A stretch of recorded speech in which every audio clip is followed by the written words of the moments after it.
എൻ്റെ പൊന്നു ഡോക്ടറെ, ഞാൻ ഒരുപാട് തവണ സ്വയംഭോഗം ചെയ്തിട്ടുണ്ട്, മാസ്റ്റർബേറ്റ് ചെയ്തിട്ടുണ്ട്. എനിക്കിപ്പോൾ ശരിയായിട്ട് ഉദ്ധാരണം നടക്കുന്നില്ല, ശീഘ്രസ്ഖലനം സംഭവിക്കുകയാണ്. എനിക്ക് വന്ധ്യതയുണ്ടോ? എനിക്കിനി കുട്ടികളുണ്ടാവില്ലേ?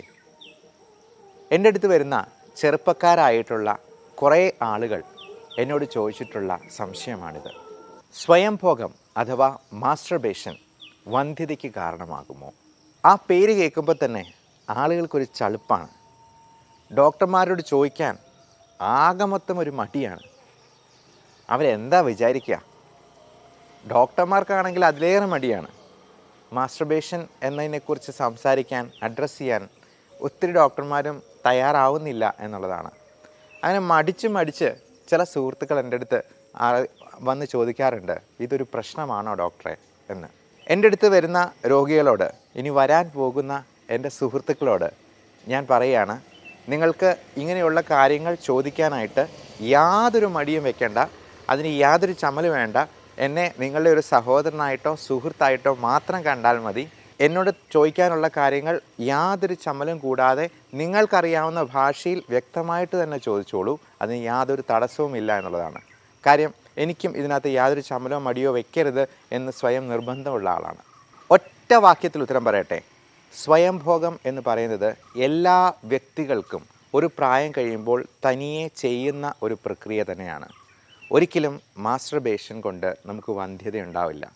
നമ്മൾ മൃഗങ്ങളെ എടുത്തെന്നാൽ, അല്ലെങ്കിൽ കൊച്ചു കുട്ടികളെ എടുത്തെന്നാൽ പോലും അവരുടെ ലൈംഗിക അവയവം കുഞ്ഞ് ലിംഗമാണെങ്കിലും അവിടെ ഒന്ന് പരിശോധിച്ച് നോക്കുന്നത് കാണാം. ചിലപ്പോൾ അവിടെ എന്തൊക്കെയാണ് അതിൻ്റെ ഒരു കൗതുകത്തിന് അവൻ എന്തൊക്കെയാണെന്നുള്ളതൊന്ന് നോക്കി ചിലപ്പോൾ അതേ പിടിച്ച് വലിച്ച് ഒക്കെ ഇങ്ങനെ ഓടി നടക്കുന്നതൊക്കെ കാണാറുണ്ട് കൊച്ചു കുട്ടികളുടെ ഇടയിൽ. മൃഗങ്ങളാണെങ്കിൽ പോലും ചിലപ്പോൾ ഇണയെ മാസ്റ്റർബേറ്റ് ചെയ്ത് കൊടുക്കുന്നത്, അല്ലെങ്കിൽ അവിടെ പോയി മണത്ത് നോക്കുകയോ നക്കി നോക്കുകയോ ഒക്കെ ചെയ്യുന്നത് മൃഗങ്ങളിലും കാണാറുണ്ട്. അപ്പം ഇതൊക്കെ പറയാനൊക്കെ നമുക്കൊരു ചളുപ്പുണ്ട്, ഒരു ചമ്മലുണ്ട്. ഞാൻ ആ ചമ്മലൊന്നും ഇല്ലാതെ തുറന്ന് സംസാരിക്കുകയാണ്. അപ്പം മൃഗങ്ങളിലുള്ള ഒരു സ്വാഭാവിക ചോദനയുടെ, പ്രകൃതിയിൽ തന്നെയുള്ള ഒരു സാധാരണ രീതിയുടെ ഒരു പ്രതിഫലനമാണ് നമ്മുടെ ഈ മാസ്റ്റർബേഷൻ.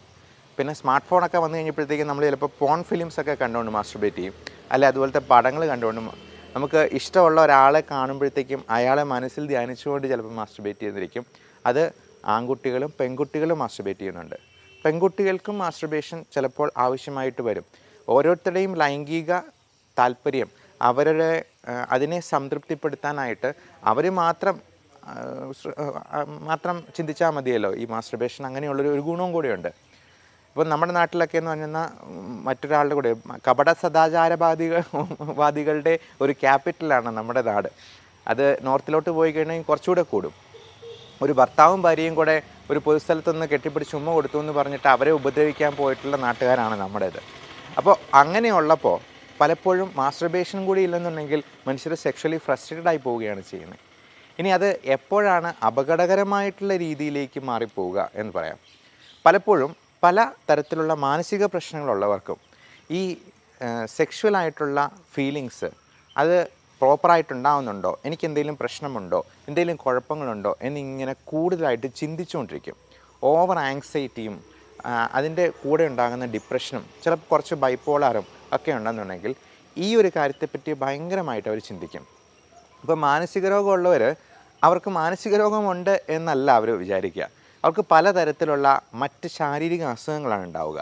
ഉദാഹരണത്തിന് നെഞ്ചിടിപ്പുണ്ടാകുന്നു, നെഞ്ചുവേദന ഉണ്ടാകുന്നു, അയ്യോ എനിക്കിത് ഹാർട്ട് അറ്റാക്കാണ്, എനിക്ക് ശരീരത്തിൻ്റെ ഒരു ഭാഗം തളർന്നതുപോലെ തോന്നുന്നു, തലയ്ക്കൊരു പെരുപ്പുണ്ടാകുന്നു, സ്ട്രോക്കാണ്, എൻ്റെ ഉദരസംബന്ധമായിട്ട് ഭയങ്കര വേദനയുണ്ട്, പുകച്ചിലുണ്ട്, നെഞ്ചരിച്ചിലുണ്ട്, തീർച്ചയായിട്ടും ഇത് ക്യാൻസറിന് എന്തോ തുടക്കമാണ്, എനിക്ക് ബ്ലഡ് പോകുന്നുണ്ട് മലത്തിലൂടെ, പൈൽസൊന്നുമല്ല അവരാദ്യം ചിന്തിക്കുക, ഏറ്റവും അങ്ങേയറ്റത്തെ ക്യാൻസർ തന്നെയാണ്. അപ്പോൾ ഇങ്ങനെയുള്ള അസുഖങ്ങൾ വരുമ്പോഴത്തേക്കും അവർക്ക് മാനസികമായിട്ടുള്ള പ്രശ്നങ്ങളുണ്ട് എന്നുള്ളതിനേക്കാളും ശാരീരികമായിട്ടുള്ള അസുഖങ്ങളെ അവർ പ്രൊജക്റ്റ് ചെയ്ത് അവർ എന്തെങ്കിലും ഒരു ഡയഗ്നോസിസ് സ്വയം നടത്തുകയും ചെയ്യും. പലപ്പോഴും ഈ സെക്ഷലായിട്ടുള്ള പ്രോബ്ലംസിന് സംഭവിക്കുന്നത് അതാണ്. ഇനി ചില ആൾക്കാരിൽ പല അസുഖങ്ങൾ കൊണ്ട് ഈ ശീഘ്രസ്ഖലനവും ഉദ്ധാരണക്കുറവും ഉണ്ടാകാറുണ്ട്. അത് ഡയബറ്റിസ് പോലുള്ള അസുഖങ്ങളോ, സ്മോക്കിംഗ് കൊണ്ടോ, അല്ലെങ്കിൽ ബാക്കിയുള്ള മെറ്റബോളിക് സിൻഡ്രോംസും ഉണ്ടോ, ഈവൻ സ്ലീപ്പ് അപ്നിയ, കൂർക്കം വലിയായിട്ട് തുടങ്ങുന്ന അസുഖം പോലും ലൈംഗിക ശേഷിക്കുറവുണ്ടാവും. അത് ആ ഹോർമോണിലുണ്ടാകുന്ന ഇംബാലൻസ് ഒക്കെയാണ്. അപ്പോൾ നമ്മൾ പലപ്പോഴും ഇങ്ങനെ ഉള്ള പ്രശ്നങ്ങളായിട്ട് വരുന്ന ആൾക്കാർക്ക് ഇതെല്ലാം ടെസ്റ്റ് ചെയ്ത് നോക്കും. ടെസ്റ്റോസ്റ്ററോൺ ലെവൽ നോക്കും, അൾട്രാസൗണ്ട് സ്കാന്, ടെസ്റ്റിസിൻ്റെ സ്കാന്, സ്ക്രോട്ടം നോക്കും. അതിൽ ടെസ്റ്റിസിൻ്റെ വലിപ്പം, നീളം എല്ലാം കറക്റ്റാണോ എന്ന് നോക്കും. ചിലരൊക്കെ പ്രൊട്രാക്ടറൊക്കെ വെച്ച് അവരുടെ ആംഗിളൊക്കെ അങ്ങോട്ടും ഇങ്ങോട്ടും ചെരിഞ്ഞിരിക്കുന്നു എന്നൊക്കെ പറഞ്ഞു വരാറുണ്ട്. കാര്യം ഇതിനെപ്പറ്റി ഭയങ്കരമായിട്ടുള്ള ഓവർ തിങ്കിങ് അവർ കൊടുക്കുകയാണ്, അവർ തന്നെ ചെയ്യുവാണ്. അപ്പം സ്കെയിൽ വെച്ചിട്ട് മെഷർ ചെയ്തിട്ട് എനിക്ക് ഇത്ര സെൻറ്റിമീറ്ററേ ഉള്ളൂ വലിപ്പം, അല്ലെങ്കിൽ ഇത് ഇത്ര ഡിഗ്രിയിൽ ചെരിഞ്ഞിരിക്കുന്നത്. പുരുഷലിംഗം എന്ന് പറയുന്നത് സ്വാഭാവികമായിട്ടും ഒരല്പം ചെരിഞ്ഞാണ് ഇരിക്കുന്നത്. അത് ആദ്യമേ തന്നെ മനസ്സിലാക്കുക. മാത്രമല്ല ഇതിൻ്റെ വണ്ണത്തിലോ എണ്ണത്തിലോ അല്ലെങ്കിൽ നീളത്തിലോ ഒന്നുമല്ല. നമ്മളിപ്പോൾ ആഫ്രിക്കക്കാരൻ്റെ ലിംഗവുമായിട്ട് നമ്മൾ കമ്പയർ ചെയ്യേണ്ട ആവശ്യമൊന്നുമില്ല. കാരണം നമ്മുടെ ലിംഗത്തിൻ്റെ ശക്തിയോ അല്ലെങ്കിൽ അതിൻ്റെ നീളമോ ഒന്നുമല്ല അതിനകത്ത് ഏറ്റവും കാര്യമായിട്ടുള്ളത്. നമ്മൾ അതിന് കൊടുക്കാനുള്ളൊരു മനസ്സാണ്. അപ്പോൾ ഈ മനസ്സുണ്ടെന്നുണ്ടെങ്കിൽ നമുക്ക് ചലനശേഷിയുള്ള ഒരു വിരൽ മാത്രം മതി നമ്മുടെ ഇണയെ സംതൃപ്തിപ്പെടുത്താൻ. കഴിഞ്ഞ ദിവസം വന്നൊരു പേഷ്യൻറ്റും വൈഫും കൂടിയാണ് വന്നത്.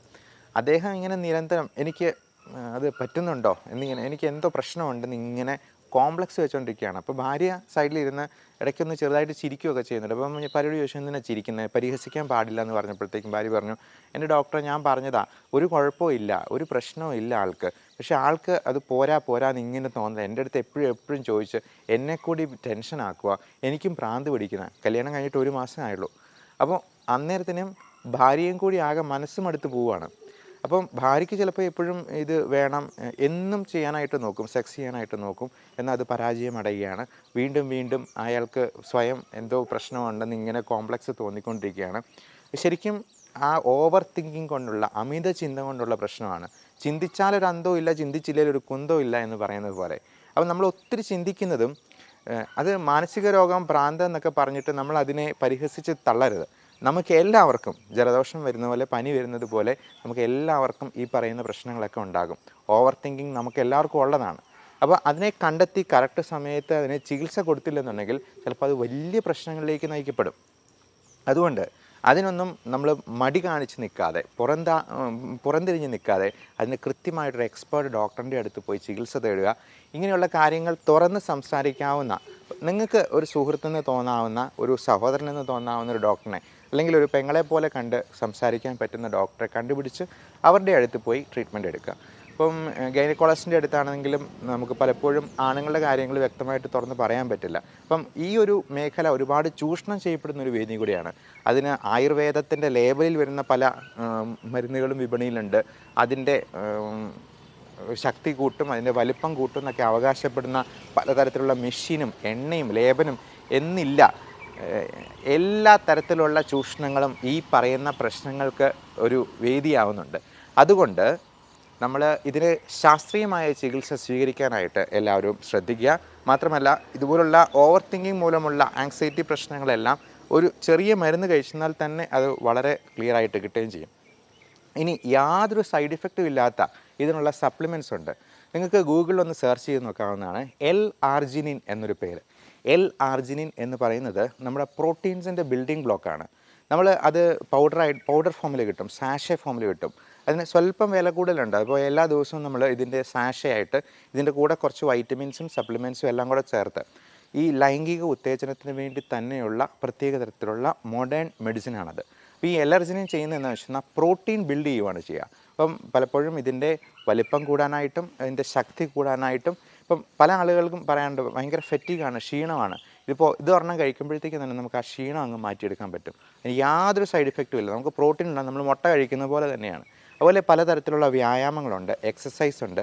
കിഗൽ എക്സസൈസ് എന്ന് പറയും.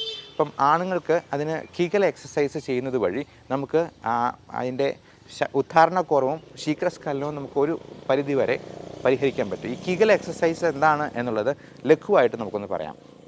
അതായത് ഒരു പുരുഷൻ രാവിലെ എണീക്കുമ്പോഴത്തേക്കും ഉദ്ധാരണം സംഭവിച്ച് നിൽക്കുന്ന ലിംഗത്തിൽ നമ്മൾ മൂത്രമൊഴിക്കാൻ വേണ്ടി നമ്മൾ കൊടുക്കുന്ന ഒരു പ്രത്യേകതരം പ്രഷറുണ്ട്.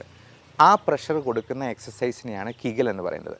വേറൊരു തരത്തിൽ പറഞ്ഞാൽ നമ്മുടെ ഏനസിന് ചുറ്റുമുള്ള മസിൽസിനെ കോൺട്രാക്റ്റ് ചെയ്ത് മുകളിലോട്ട് വലിച്ചെടുക്കുന്ന രീതിയിൽ നമ്മൾ പ്രഷർ കൊടുക്കുക. അതിരുന്നുകൊണ്ടോ നിന്നുകൊണ്ടോ ചെയ്യാവുന്നതാണ്.